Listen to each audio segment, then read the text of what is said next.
Vamos lá, meus caros, tudo bem? Vamos falar de René Descartes. René Descartes que fazia parte ali da escola da filosofia moderna, né? Então, esse é o conjunto, essa é a escola que vai reunir alguns teóricos ali e o que nós estamos estudando é o René Descartes. Bom, Descartes propôs uma filosofia que nunca acreditasse no falso. Como que você nunca acredita no falso? Duvidando de tudo. Bom, por outro lado, afastou-se das especulações e sugeriu uma nova visão da natureza que anulava a moral religiosa da época. Olha, a moral religiosa que dizia que tudo aquilo que havia na terra era fruto de uma vontade divina. Olha, isso começa ali a cair por terra, não agora no século XVII, mas já fazia um tempo, meus caros. Lembre-se lá, desde o período da Idade Média, você já tinha pessoas que não acreditavam em tudo aquilo que a igreja dizia. Situações que você estudou na história, quando você viu cruzadas, renascimento urbano e comercial, a questão do renascimento cultural e científico, o humanismo, demonstra ali situações que nem todas as pessoas acreditavam naquilo, e isso foi sendo ampliado. Nós temos que lembrar aqui que René Descartes está vivendo o período do século XVII, é o período da grande revolução científica, a química, a física se destacando nesse período. Então nós temos toda uma relação com as ciências da natureza aí.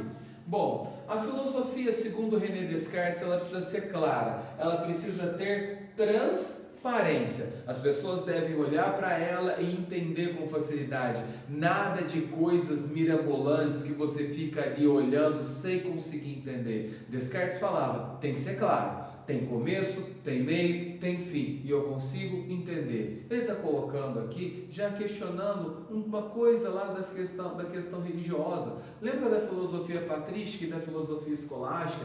A ideia ali muito falada daqueles que são escolhidos para o conhecimento, colocado ali principalmente na figura dos profetas, aqueles que recebem e vão divulgar ali. E ele coloca a partir disso que quando você traz a filosofia de forma clara e transparente, você não tem os escolhidos, é para todo mundo. Tá. A ciência ela tem que funcionar como uma prática. Ela não deve ser apenas um estudo, mas ela faz parte do nosso cotidiano. Tudo que você for analisar, tudo que você for fazer, você leve em consideração o quê? A ciência. Ponto final. É essa a situação. E nessa questão toda, Descartes vai escrever um livro que é fundamental, o Discurso do Método. O discurso, a fala dele sobre o como fazer. Como fazer é um método. Como que eu produzo? Como que eu produzo o quê? A verdade absoluta. A crença na verdade absoluta. Como eu vou atingir a verdade absoluta? Qual que é o método? A dúvida. Dúvida. Eu estou duvidando. Para atingir a verdade absoluta, eu tenho que chegar a um ponto que eu não vou conseguir contestar mais.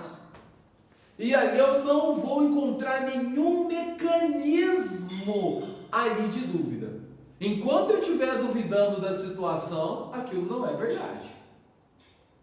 Então não existe aquela verdade. Aceita a verdade que dói menos? Não, se você não tiver condição de provar, não. Mas porque foi Deus quis. Olha, Deus quis, não preencheu toda a figura da verdade. Eu quero a prova. Nossa, pesado, pesado, gente. Então vamos lá. Ele vai colocar 4 regras para chegar ao conhecimento. Quais são elas, então? Nada é verdadeiro até ser reconhecido como tal. Nada é verdadeiro até a gente bater o olho ali e reconhecer. É verdade. Opa, sabemos, tá isso aqui, provou, não tem dúvida, olhei de cá, olhei de lá, tá, é verdade, morreu. Os problemas precisam ser analisados e resolvidos sistematicamente. Eu preciso me organizar, montar um método de organização para que eu possa olhar para os problemas e ir o mais fundo nele possível. Então eu preciso criar uma forma disso. Como fazer? Eu tenho que ter um sistema. Não tem como você, eu resolvo desse jeito, um jeito. Não. Existe um sistema, existe uma elaboração, uma forma ali.